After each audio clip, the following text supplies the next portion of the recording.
kitabu cha Kutoka 12 mstari wa 3 hadi 17 panasema hivi: amri ya kwanza, usiwe na miungu mingine ila mimi. Amri ya pili, usijifanyie sanamu ya kuchonga wala mfano wa kitu chochote kilicho juu mbinguni wala kilicho duniani wala kilicho majini chini ya dunia.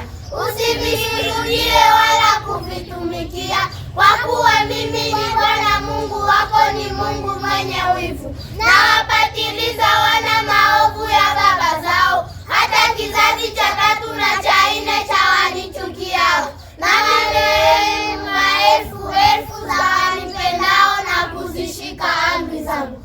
Amri ya 3, usitaje bure jina la Bwana Mungu wako, maana Bwana hatamhesabia kuwa hana hatia mtu alitajaye jina lake bure.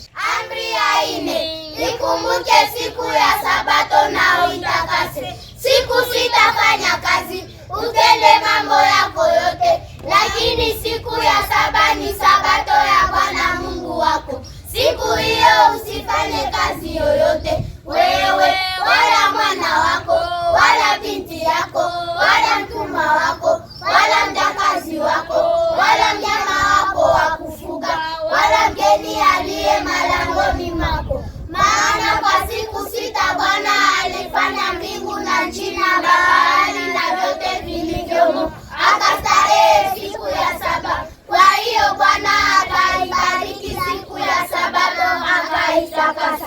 Amri ya 5, waheshimu baba yako na mama yako, ili siku zako zipate kuwa nyingi katika nchi upewao na Bwana Mungu wako.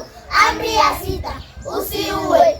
Amri ya 7, usizini. Amri ya 8, usiibe. Amri ya 9, usishuhudie jirani yako uongo. Amri ya 10, usitamani nyumba ya jirani yako.